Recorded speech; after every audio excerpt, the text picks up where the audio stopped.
Hello everybody and welcome back for more Let's Play The Legend of Zelda Majora's Mask. In the last episode, we finished up the rest of the side quests around that we had to do around Termina.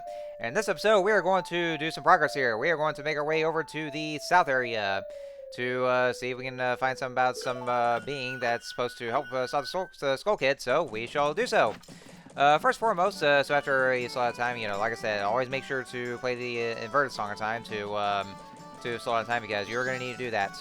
I actually went off screen and got the rupees from the treasure chest that's up there. So to those of you who actually might not know since I skipped out. So yeah, there's one that's on top over in the East Clock Town. That's like if you go across those platforms on top of that shooting gallery. And the other one's in the bomber's hideout where you just had to use a blast mask on that wall, like if you go to your left. Anyway, it's over this way, and oh, what's this over here? Who drew this? That's a nice work of art right here. He's a little color though. Oh, actually, somebody must be a talent artist. Is that a Skull Kid? I think it is a Skull Kid. Oh, I remember this. Tail and I drew this with a Skull Kid when we first met him. Oh, he's sure got a talent for art, I gotta say. He told us that he had been fighting with his friends and that they had left him all alone. Oh. Huh. Alright, so basically this here, it basically shows off the whole backstory of the Skull Kid. Like, how the, how Tattle and Tail first met the Skull Kid, and then what was going on, like how we got the possession of Majora's Mask. Or, actually, it turns out to be the other way around because I guess it seems like, well, I mean, we'll let's see more of it, but, considering how different he was being in the third day. So then, rainy days, that's one thing. Oh, poor little kid there. Yeah, there he is, that's the Skull Kid, so yeah, apparently, what she was saying that he was abandoned because he had some friends and they had a falling out apparently, and so he's all alone, he's lonely, and so he just wants friends. So, which I guess might be a nice scene there, and then it does get a little harsher in hindsight, I would say. Huh? He actually has a talent for cartwheels. Also, I like how they would include a Saria song in there because I know that this game they do emphasize quite a lot in the song itself. I mean, we'll be hearing in this one area we'll begin to, and then they'll play a few more times. And I guess, see, look at that, he's really good at drawing. Look at that, that's a nice work of art right there. I appreciate it. I do respect that. I'm sure it was because he was always playing tricks, so nobody wanted to play with him. But to do what he did just because of that. Oh shit. Oh. Oh, that's how he was getting it. So that's how he somehow got his hands on the mask right here. And once he got his power, and what? Once he got his power, then what else? What do you do? That's it. That's how you're gonna stop right there. You're not gonna tell me more. That's it. I want to know. I want to know more about this. Come on, tell me. Well, we're gonna find out about that a little later on. So, I mean, for now, it's gonna be kept vague here. Anyhow, so we go along this pathway here. There's that one heart piece that's just on top of here. A couple of new enemies. These bad enemies. Those are actually not keys, even though they look like it. Those are bad bats. If you don't do something before it swoops down on you, well, just don't come running to me. So yeah, they're a little more of a threat than the keys themselves, where like they just fly over the place and they'll come just running right, or they'll just come charging right at you. Although, the keys actually they do appear in this game, though, but, like, there's two different kinds of bats. Like, it's just bad. So, I mean, there's no unique name for it, even though Zelda games do give the enemies unique names, like, such as snakes being called ropes, and then ropes being called snakes. Okay, I probably used that joke enough times right by now, but yeah, they gave them these enemies and just didn't give them unique names, so they just call them bad bats. So, like, hey, let's go with that, right? Yeah. Anyway, so you gotta make sure to kill those first because of that heart piece that's up there, because, since we do need to get that one. It's kind of an easy heart piece that, you probably wouldn't be able to see it at first there, but, it's right there if you want to get that one, so. Anyway, here's a heart piece, and then, yeah, there's Tingle right over this way, so let's get the map from him. I mean, I gotta say, like, Tingle, apparently he has, like, absolutely nothing to do with his life. I mean, at least he's helping out his father with selling maps, but, like, he has nothing else to do in his life, just, act like, he tries to blend with the kids, just wait for a fairy, and, just being all childlike and all that. That kind of thing. Howdy do, fellow kids. But, you know, to be fair, though, I will have to say, though, that, you know, strangely enough, that even though this game is actually this is actually Tingle's introduction to the Zelda series, like, you know, Majora's Mask of all games, which is very strange. He's actually not bad here. Like, you know, at least he's there just to help out his father with you know, selling maps, and they're at relatively cheap prices. So, I mean, you know, because I know, like, Tingle is just so universally hated, though, but, like, you know, in this game, he's actually not so bad, though, because he's at least helpful in that regard. But I will say, though, you know, where he really got his kind of hate would be Wind Waker. I will agree that one. Wind Waker Tingle is an absolute piece of shit. So yeah, and I mean probably more of that, but yeah, that's where, you know, Tingle got all his hate there because of how he is in Wind Waker. Like, he is that much of an asshat. I mean, he doesn't think he is, but he very much is, though. Like, you just have to just look into their true colors and all that. Anyway, so here we are at the Southern Swamp, our next kind of destination that we have to go to, or actually our very first destination for that. So I meant to say first destination. Why did I say next one? I always say that a lot. So then, I mean, we just counted. That was actually a new variant of the Deku Babas. They're called Mini Babas. Kill those and get some Deku Nuts, and we also just got a new item called the Deku Sticks. These ones, very much like the same in Ocarina of Time, you can take those, they're used as weapons, and they're even more, they're somehow even more broken than the Kokiri Sword, which is actually, it's still what the sword's called that Link is carrying. Yeah, it's still called the Kokiri Sword, even though it's designed differently, but it's actually supposed to be the exact same one that Link got back in Ocarina of Time when he picked up the sword before going to Deku Tree. So, I mean, it's just designed differently, but it's very much the same one. But yeah, somehow the Deku Stick is, like, even stronger, like, just as strong as some of the most powerful swords. And you can actually just use that. Like, it's pretty broken, too. It can break, though, so you want to be careful. And also, they're used to light the torches as well. So, I don't exactly remember if they kind of changed the attack stat of the Deku Stick. I mean, I was getting the feeling they did anyway. Because of how absolutely broken it was in Ocarina of Time. So, I don't know if they, by chance, nerfed it in this game. But I don't know. I don't know. I haven't really used it much in this game anyway, because I use it for lighting torches. I always just go for the sword anyway. Also, by the way, folks, this guy right here, that is actually Tingle's father. And yeah, you can actually tell by his dialogue where, like, he just goes around looking for fairies. Yep, that is definitely Tingle's father. So that's actually, like, the only instance where Tingle actually has a confirmed parent.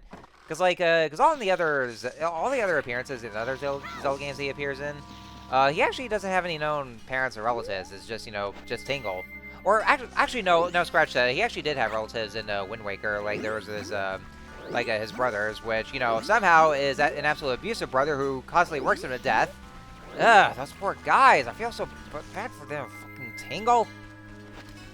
But yeah, I was wrong on that one. I was actually thinking of some other ones where he didn't have the relatives, but yeah, Majora's Mask, he has a dad, and then Wind Waker, he has his brothers. So yeah, that's actually the one kind of confirmed parent that he has. Basically, he runs the pictograph contest that we have, but we actually don't have a pictograph at the moment. We're going to get that a little later on, though, but we're not going to be able to do it in this cycle because then the pictograph contest will be closed and we don't have anything for it at the moment. So, let's go inside here, the Magic Hag's Potion Shop. This music sounds familiar. Wait a minute. Tee, welcome! My potions work very well, they do. Are you by chance a boat cruise customer? How unfortunate, Kume hasn't gone into the woods out back looking for mushrooms. Now that I think about it, she's a bit late coming back. Say, could you go find her for me? Yes, it's easy getting lost in those woods. Ask the monkeys that live there. Wait a sec, Kume? Then you must be Kotake? Oh my god, it's the bitches! Run! Everybody run, it's the bitches! Okay, no, so Kume and Kotake, like, you remember Twin Rova from Ocarina of Time? So, somehow, they're in this game, but except the fact that they're actually very different. I mean, vastly different in this one. Their own Terminian counterparts. So remember how, like, you know, they're absolutely evil in Ocarina of Time because they were the foster mothers of Ganondorf? Well, in this game, they're actually not evil. Yep, they're actually benevolent, and they're helpful. And so what Kotake does is that she sells you potions, like the red potion, which restores hearts, green potion that restores magic, and then the blue potion that actually restores both, which is actually the most useful potion you can get. So, yeah, they're in this game, and, you know, they're not evil, they're not hero attack, they're friendly to us. Only if Link is in his regular form, because apparently the race is against the other races as well. Well, not so much that, though, it's just they won't sell them to other races, but just for Highlands. And there's Kume right there. So yeah, this area is the Woods of Mystery. It's basically Termina's own counterpart of the Lost Woods. The only difference being is that the only way to not get lost in the woods is actually to follow the monkey. Like, you see the monkey that was right there. If you talk to him, then he'll lead you over to the correct pathway. And fun fact, the correct pathway for the Woods of Mystery is actually different depending on what day it is. So, like, if you're in the second day, then it's actually going to be a different route to get to the end. But that's basically what it is. Like, it's just a small maze. It doesn't really have anything special going on. It only just leads you to Kume, that she's lying on the ground somehow because she needs some she needs a red potion to recover, and we don't have it right now. So we have to go back to the potion shop to get it back here. But yeah, it's very much the same as Lost Woods, except you're not really listening in with the hearing of who's playing the song. Well, you know, there's no Saria. If I kind of think of it, Saria doesn't appear in this game, or as a matter of fact, none of the sages actually appear in this game at all, except for one though. But I'll get to that later, which could be a theory. So anyway, so we had to talk to Kotake again and deliver the news to her, and you know, see here. What's that? The Skull Kid got to Kume? That's ridiculous. If it's just a Skull Kid, then what harm could he possibly do? Oh, well, if that's true, then take this potion to her. This isn't good. Alright, so with that, we got the bottle of red potion. But more importantly, folks, we have an empty bottle with us. So yeah, returning in this game as well as also the empty bottles. And so, you know, whenever you get some items that has with a bottle like within it there, or you know, bottles with the items in it, you'll be getting those empty bottles. And we're gonna need to get all those empty bottles because they are very good for storing some items in there. So we're gonna make sure to get every single one of them. There's actually more empty bottles than there was in Ocarina of Time, which is actually a plus for this one. So we got our first one in addition with getting the red potion. So now we have to go back to the woods.